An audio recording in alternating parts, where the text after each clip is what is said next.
사랑하는 은혜와 진리 장로교회 교우 여러분, 어젯밤도 평안하셨습니까? 오늘도 우리가 겪는 모든 일들을 통해서 우리 자신의 모습을 분명하게 확인하고 하나님의 기쁘신 뜻을 깨닫는 하루가 되시기를 주님의 이름으로 축원합니다. 오늘 새벽에 만나 본문은 창세기 29장 31절부터 30장 24절까지입니다.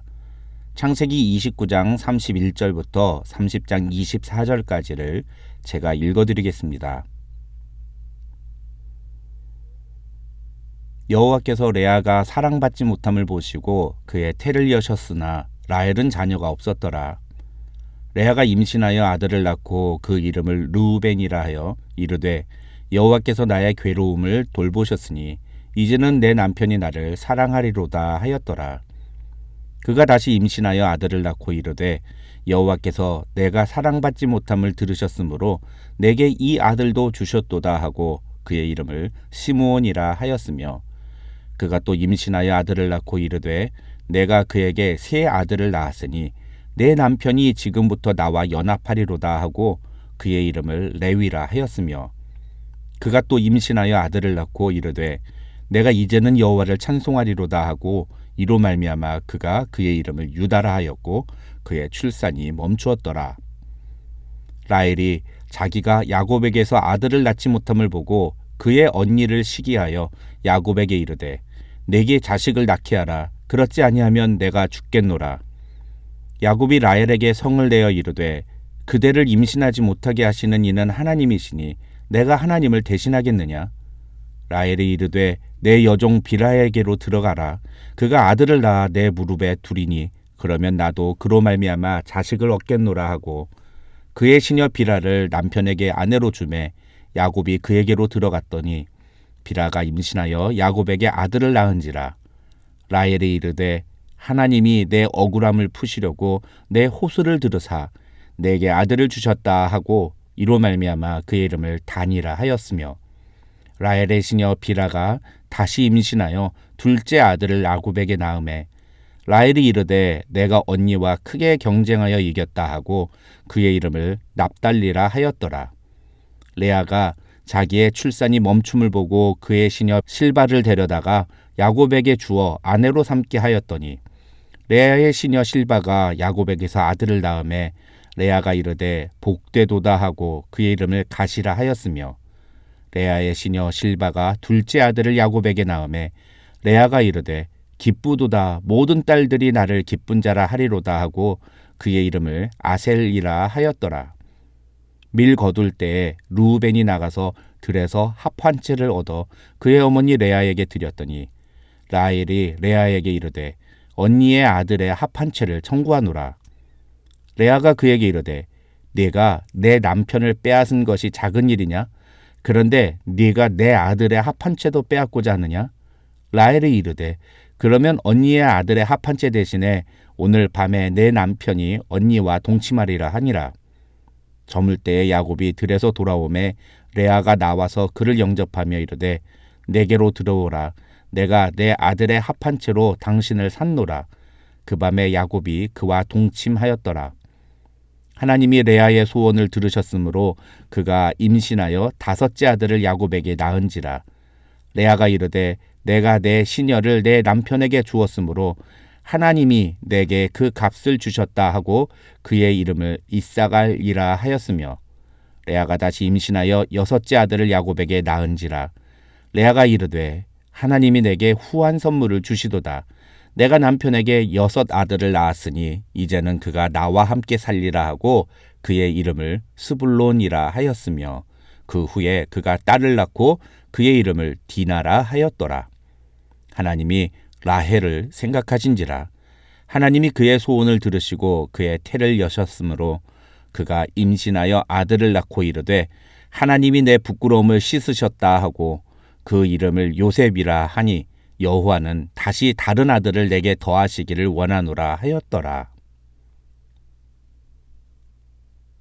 오늘 본문은 야곱이 결혼한 두 여인, 그러니까 언니 레아와 동생 라헬이 서로 남편 야곱의 사랑을 차지하기 위해 벌이는 경쟁적인 행동들을 소개합니다.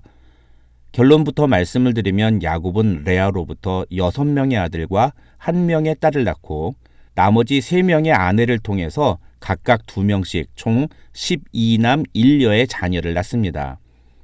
이 12명의 아들은 후에 이스라엘 12민족의 조상이 됩니다.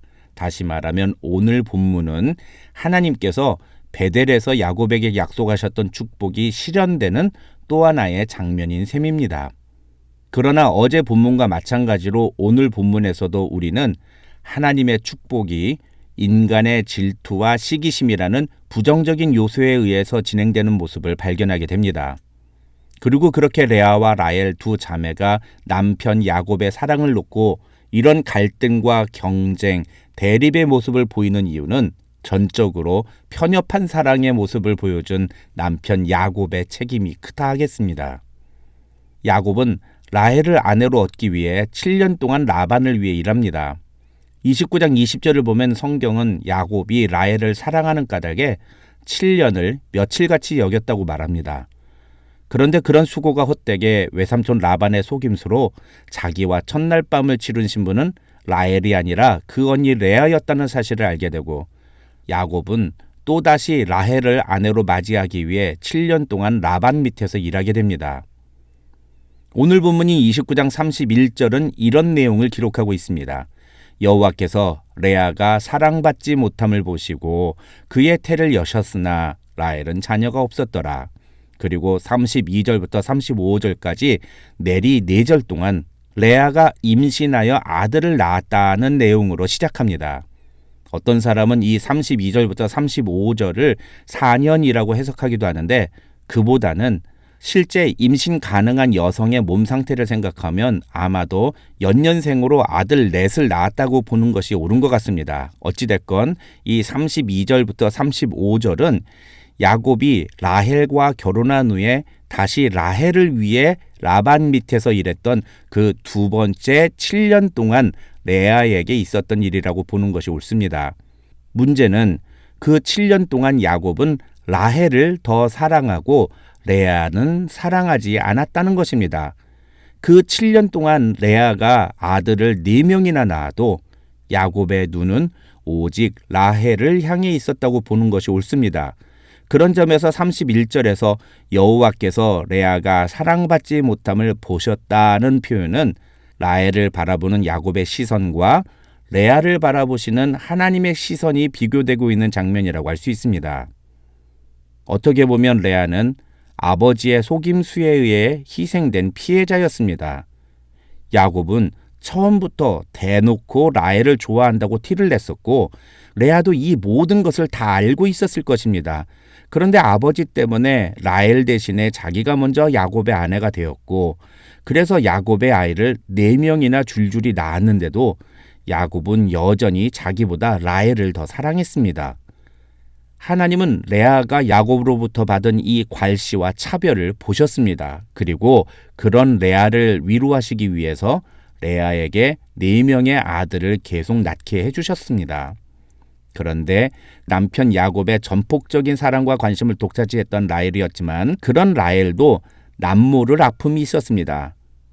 결혼한 지 7년 동안 언니는 4명의 아들을 줄줄이 낳는데 반해 자기는 아이를 1명도 낳지 못했기 때문입니다. 라헬은 남편에게 화를 내면서 자기도 아이를 낳게 하라고 그렇지 않으면 자기가 죽어버리겠다고까지 말합니다.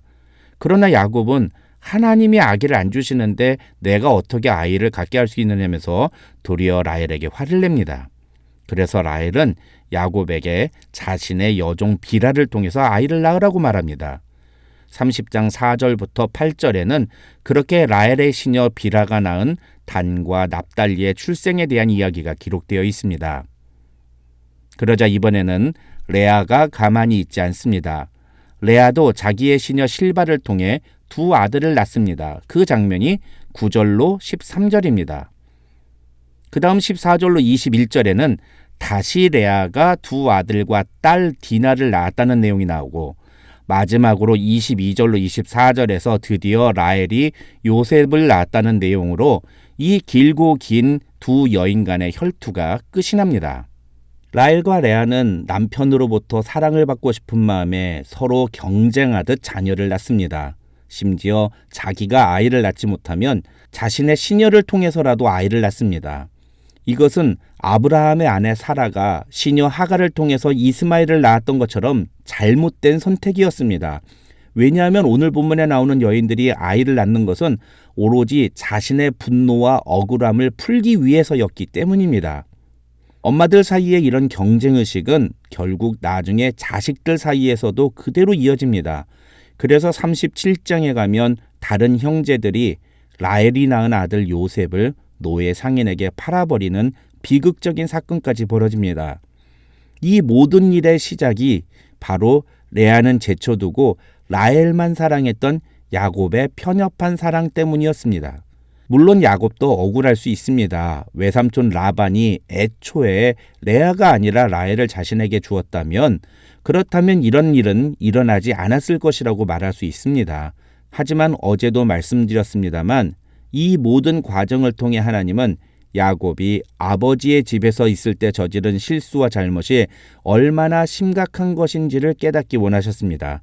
다른 말로 하면 오늘 본문에 나오는 이 편협하고 불공정한 사랑은 야곱 자신이 끊어야 했던 악순환의 고리였다는 것입니다. 왜냐하면 가족 간의 불공평한 사랑이 얼마나 큰 비극으로 이어질 수 있는지 야곱은 누구보다도 잘 아는 사람이었기 때문입니다. 그런데 놀랍게도 이런 비극적인 현실 속에서 하나님은 침묵하고 계십니다. 하나님은 이 모든 상황 속에서 누가 옳고 누가 그르냐를 판단하기보다는 그저 고통하고 아파하는 여인들의 눈물을 보시며 그들을 위로하시고 그들의 소원을 들어주십니다. 22절을 보면 하나님은 남편 야곱의 사랑을 받지 못했던 레아를 돌보셨던 것처럼 아이를 낳지 못하는 자신의 현실 때문에 죽고 싶을 만큼 부끄럽고 수치스러웠던 라헬을 생각하시고 그 라헬의 태를 여십니다. 그리고 이것을 통해 결국 인간이 스스로 문제를 아무리 해결하려고 노력해도 오히려 경쟁과 갈등이 그치지 않았던 그 일이 하나님의 은혜로 말미암아 종결되었음을 우리에게 보여줍니다.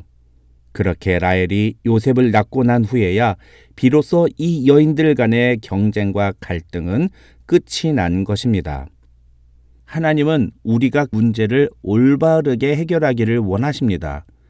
하나님이 야곱에게 기대하셨던 것이 바로 그런 것이었습니다. 그러나 야곱은 그 문제를 제대로 해결하지 못하는 안타까운 모습을 보여줍니다. 그때 하나님께서 이 일에 개입하심으로써 이 가정의 오랜 갈등이 끝나게 됩니다. 이것을 통해 우리는 우리의 삶의 모든 문제를 궁극적으로 해결하실 수 있는 분은 오직 하나님뿐이라는 사실을 깨닫게 됩니다.